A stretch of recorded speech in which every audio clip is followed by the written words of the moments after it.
Assalamualaikum warahmatullahi wabarakatuh. Halo teman-teman semuanya. Yang kami hormati dosen pengampu perancangan basis data yaitu Bapak Elan Mailianto Eskom MTI. Perkenalkan, nama saya Putri Handayani selaku moderator di kelompok ini. Di sini kami akan mempresentasikan tentang jurnal perancangan aplikasi pengolahan data obat berbasis MySQL dengan client server. Sebelumnya izinkan saya untuk memperkenalkan anggota yang ada di kelompok ini. Kelompok kami terdiri dari 6 anggota, yaitu penggabungan antara kelas RBA dan RCA. Yang pertama ada Listia Mugiani sebagai pemateri 1, yang kedua ada Putri Handayani yaitu saya sendiri sebagai moderator, yang ketiga ada Dea Oktaviani sebagai pemateri 2, yang keempat ada Khairunisa sebagai pemateri 3, yang kelima ada Rosita sebagai pemateri 4, dan yang terakhir ada Rohimah sebagai pemateri 5. Baik, untuk materi berikut akan disampaikan oleh Khairunisa. Abstrak. Penelitian ini bertujuan untuk merancang aplikasi persediaan obat pada Apotek Cahaya Palembang, sehingga dalam proses penginputan dan pengelolaan data obat, lokasi obat, supplier, penjualan obat, pembelian obat lebih mudah dan meminimalisir terjadinya kesalahan. Untuk merancang aplikasi persediaan obat, digunakan metode pengembangan sistem waterfall, sehingga didesain dengan menggunakan WML. Pembuatan aplikasi menggunakan bahasa pemrograman Delphi. Pada aplikasi ini menggunakan report sehingga dapat mempermudah dalam proses pembuatan laporan. Terima kasih Khairunisa. Kemudian untuk materi selanjutnya akan disampaikan oleh Rohimah. Perumusan masalah. Yang pertama, apakah bisa dengan client server bisa merancang aplikasi pengelolaan data obat berbasis MySQL? Yang kedua, bagaimana sistem kerja MySQL dalam perancangan aplikasi? Yang ketiga, apa saja manfaat aplikasi pengelolaan data obat bagi rumah sakit? Batasan masalah. Yang pertama, Apotek Cahaya menggunakan komputer hanya untuk menyimpan file seperti file gaji karyawan atau file data karyawan. Yang kedua, pembuatan aplikasi menggunakan bahasa pemrograman Delphi.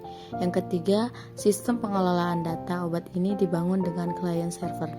Baik, terima kasih Rohimah. Selanjutnya akan disampaikan oleh Khairunisa. Pendahuluan. Perkembangan teknologi canggih berkembang sangat cepat dan pesat. Dengan adanya perkembangan teknologi yang cepat, melengkapi sektor kehidupan yang membuat dunia terasa kecil dan tanpa batas.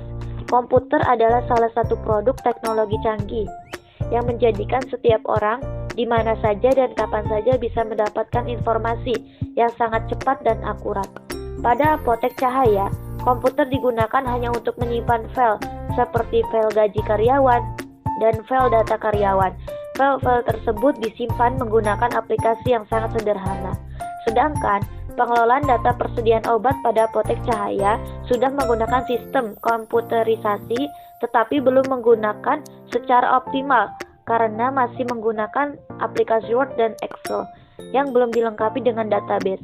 Hal ini tentu akan memperlambat kegiatan pengelolaan persediaan data obat. Dapat dibayangkan berapa banyak waktu yang diperlukan untuk mengetahui mengenai persediaan data obat. Terima kasih Khairunisa. Materi selanjutnya akan disampaikan oleh Dea Oktaviani. Baik teman-teman, kita lanjut ke pembahasan. Sebelum kita melakukan perancangan aplikasi pengolahan data obat yang akan kita bahas, kita harus tahu dulu nih teknik dan metodenya. Untuk tekniknya, kami menggunakan teknik pengumpulan data yang biasa disebut dengan observasi dan studi pustaka. Sedangkan untuk metode pengembangan sistemnya, kita menggunakan metode waterfall, yaitu model pengembangan perangkat lunak yang paling sering digunakan. Model pengembangan ini bersifat linier dari tahap awal pengembangan sistem yaitu tahap perancangan sampai tahap akhir pengembangan sistem yaitu tahap pemeliharaan. Kemudian lanjut kita ke perancangannya ya. Di sini kita menggunakan perancangan use case diagram seperti pada gambar di sebelah kiri ya. Kemudian kita lihat dari desain database-nya. Untuk perancangan si desain database-nya, sebelum itu kita harus men-tabel-tabel lainnya terlebih dahulu sebelum melakukan perancangan. Nah, kemudian peneliti merancang tabel user yang berfungsi untuk pengaman data yang ada pada aplikasi ini. Nah, seperti pada tabel nomor 1 di sebelah kanan ya. Untuk tabel user nomor 1, di situ ada username, ada password dan jabatan. Nah, untuk tabel 2 yaitu tabel karyawan. Di tabel karyawan ini ada 9 nomor ya. Untuk nomor pertama ada NIK karyawan, kedua ada NIM karyawan, yang ketiga ada tempat lahir, yang keempat ada tanggal lahir, yang kelima ada jenis kelamin, agama, alamat rumah, nomor telepon, dan jabatan. Kemudian kita lanjut di tabel yang ketiga, yaitu ada tabel jabatan. Di tabel jabatan itu hanya ada kode jabatan dan nama jabatan. Lanjut di tabel nomor 4, yaitu tabel data dokter. Tabel data dokter dibutuhkan kode dokter, nama dokter, alamat dokter, dan telepon dokter. Sedangkan di tabel yang kelima yaitu ada tabel data supplier. Tabel data supplier terdapat kode supplier, nama supplier, alamat supplier, dan telepon supplier. Di tabel nomor 6 ada tabel data pelanggan. Di tabel data pelanggan ini ada kode pelanggan, nama pelanggan, alamat pelanggan, dan telepon pelanggan. Lanjut di tabel ke-7 ada tabel lokasi obat. Di tabel lokasi obat ini ada kode lokasi obatnya.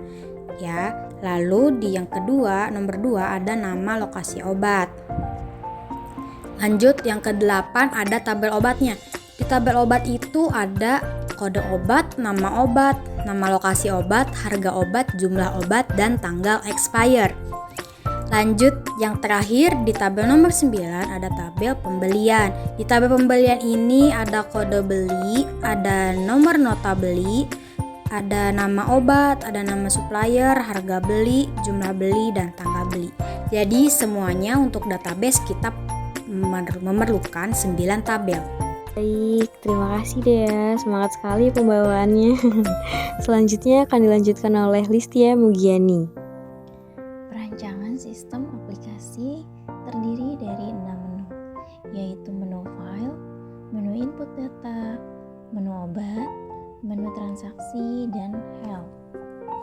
Di hasil perancangannya terdiri dari 2 fungsi, yaitu fungsi input dan fungsi output. Fungsi input berupa tampilan untuk memasukkan data untuk diolah, sedangkan fungsi output berupa laporan dari data yang telah dimasukkan. Hasil desain dashboard aplikasi pengolahan data obat Apotik Cahaya Palembang dapat dilihat pada gambar nomor 2. Untuk menggunakan aplikasi ini, kita diharuskan login terlebih dahulu sehingga fitur-fitur menu yang ada dapat digunakan. Bisa kita lihat form login di gambar nomor 4. Setelah melakukan login, menu input data, menu obat, menu transaksi, dan laporan dapat digunakan sesuai dengan jabatan penggunaan pada saat login. Dari form menu utama ini dapat memanggil 8 form, yaitu diantaranya yang pertama ada form login, form karyawan, form jabatan, form dokter, supplier, dan pelanggan, form user, form lokasi obat, form stok obat, dan form pembelian. Terima kasih Listia. Selanjutnya kesimpulan akan disampaikan oleh Rosita. Jadi kesimpulannya teman-teman, simpulan dalam bersifat generalisasi temuan sesuai dengan permasalahan penelitian. Dapat pula berupa rekomendatif untuk langkah selanjutnya. Yang pertama, sistem pengelolaan data obat pada Apotek Cahaya Palembang masih menggunakan sistem yang manual, yaitu masih menggunakan alat tulis kantor, dan dalam pembuatan laporan obat masih membutuhkan waktu yang lama. Kemudian yang kedua, desain perancangan menggunakan Unified Modeling Language yang digambarkan dengan user case, diagram, dan menggunakan bahasa pemrograman DLP serta MySQL sebagai database-nya. Kemudian yang ketiga, sistem pengolahan data obat ini dibangun dengan client server sehingga dapat mempermudah dalam mengelola data obat. Kemudian yang terakhir yaitu dengan adanya aplikasi pengolahan obat ini diharapkan dapat membantu staf dalam mengelola data obat, pembelian obat, laporan obat masuk, laporan obat keluar, dan cek stok obat yang lebih mudah dan akurat, serta tidak membutuhkan waktu lama dalam pencarian bersedia stok obat. Jadi mungkin itu saja yang bisa saya simpulkan, kurang lebihnya mohon maaf. Terima kasih Rosita kesimpulannya. Baik, satu persatu materi sudah disampaikan oleh teman-teman semuanya, maka saya selaku moderator akan menutup presentasi kali ini. Kurang lebihnya mohon maaf. Sampai bertemu di lain waktu. Wassalamualaikum warahmatullahi wabarakatuh.